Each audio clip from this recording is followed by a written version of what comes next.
Xitay hökumətinin Şərqi Türkistandakı paxta işləp çıxarışda Uyğurlarni zamanıvi qullar əmgəkiga selayotganlığı kəskin tənqidlanayotganda, Xitay hökuməti tezdən Uyğur diyarını Xitayning ən çoğ çoşqa baxmıçılıq bazısıga aylandırışqa yüzlənməkdə.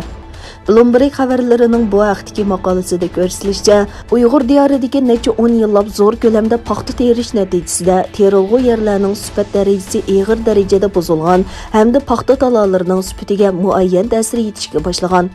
Bununğa qo'shilib, yaqindan buyon xalqaroda Uyğur diyorining paxta mahsulotlarini boyqut qilish to'lqini ko'tarilgandan keyin, amdilikda Xitoy hukumati ilgirki paxta terishga ishlatilgan keng yerlarni zo'r ko'lamlik cho'shqa baxmichilik bazasiga aylantirishni qaror qilgan.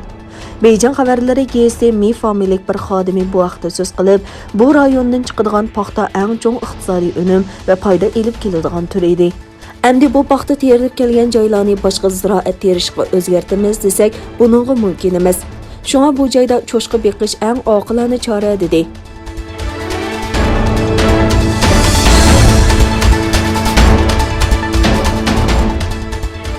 Kişilik ھوقۇقنى كۆزىتىش تەشكىلاتى 19 aprel e'lon qilgan ularning naslini quritib, ko'kini qirish, Xitoyning Uyg'ur va boshqa turkiy musulmonlarni nishon qilgan insoniyatga qarshi jinoyati nomli 53 betlik dokladda Xitoyning Uyg'ur va boshqa turkiy musulmon xalqlarga qarata keng ko'lamlik tutqun, qiyin qistoq va madaniyat bostirishi ilib borganligi ta'kidlangan bo'lib, Xitoy sodir qilingan insoniyatga qarshi jinoyatning xalqaro qonundagi huquqni daxl-taruz qilish qilmishlarining biri ekanligi ko'rsatilgan. Shuning bilan birga yaqinqi yillarda Uyg'urlar uchirgan zulmning misli ko'rilmagan saviyaga yetganligi o'tirg'a qo'yilgan. Mazkur tashkilot Birlashgan Davlatlar Tashkiloti Kishlik huquq kengashining Xitoyning insoniyatga qarshi jinoyati to'g'risidagi ayblashlarini tekshirish, mas'ullarni bekitish va ularni jazolash komiteti qurishga, aloqador hukumatlarni bu kishilarga qarata embargo, viza va sayohat cheklamasi qo'yishga chaqirdi.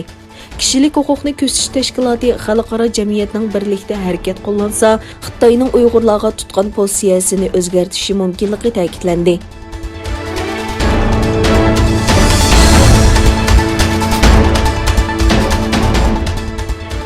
Türkiye Milletçi Hareket Partiyasının parlament a'zosi O'jay Kılavuz, Türkiye Büyük Millet Meclisi'nin umumiy yig'inida Şərqi Türkistandagi Uyg'urlarning vaziyati haqida so'z qildi.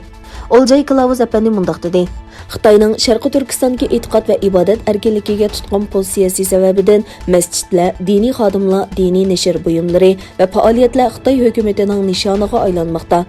Şərqi Türkistonga turk muhrini qo'ygan tarixiy imoratlar bir-birlab yiqilmoqda. Uyg'ur turklarining til, madaniyat, tarix, adabiyot va milliy kimligi vayron qilinmoqda. Biz yarim asrlik tariximiz bilan, g'oya e'tiqodchi bo'lish sifatimiz bilan, qayerda bir turk bor bo'lsa, biz butun mavjudligimiz, qalbimiz, zehnimiz va duoyimiz bilan billa shu yerda turamiz. Sharqi Turkiston bizning haqqoniy da'voyimiz. Asoratdagi turk yurtlari bizning qonigan yorimiz. Qizil bayroqdan ko'k bayroqqa salom bo'lsin. Sharqi Turkiston yashasin, Uyg'ur qarindoshlarimiz yashasin. Doğu Türkistan haklı davamız, esir Türk yurtları kanayan yaramız, Turan ülküsü ses bayrağımızdır. Al bayraktan gök bayrağı selam olsun. Yaşasın Doğu Türkistan, yaşasın Uygur Türk soydaşlarımız. Yana bir tarafdan Gelecek Partiyasi raisi Davutoğlu, Türkiye hükümetinin süküte turuvelişini tanqid qilib mundaq dedi.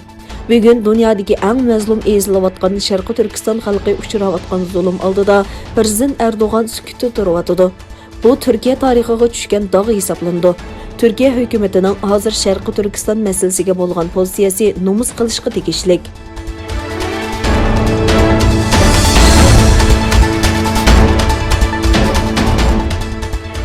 Amerika armiyasi Afrika qo'mondonlik shtabining qo'mondoni general Stephen Xitoyning qarz to'zig'i bilan Afrikaga zo'r tahdid elib kelayotganligini aytdi. Markaziy qism qo'mondonlik shtabining qo'mondoni bo'lsa, Xitoyning O'rta Sharqda harbiy baza qurish faoliyatlarining borligini ta'kidladi.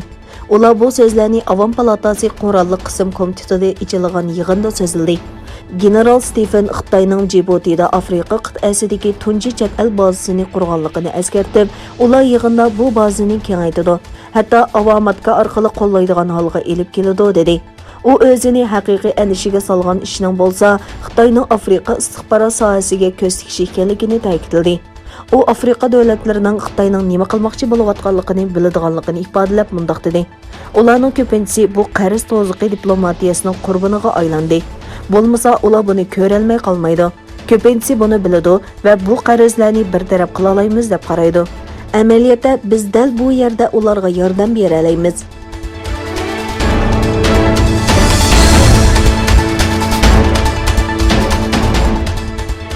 ئامېرىكىنىڭ موسكۋادا تۇرۇشلۇق باش ئەلچىسى سوللىۋان ۋاشىنگىتونغا berib yangi hukumat bilan Moskva bilan bo'lgan munosabatni bevosita muzokara qiladiganligini e'lon qildi. Bundan burun Rossiya Sollivanga Amerikaga qaytib maslahat qilishni tavsiya qilgan edi. Sollivan elchixonaning organ to'g'rida e'lon qilingan bayonotida Amerika va Rossiya ikki davlat munosabatining hozirgi ahvolini Bayden hukumatidagi yangi xizmatdoshlarim bilan Washingtonda bevosita muzokara qilish muhim deb qarayman dedi.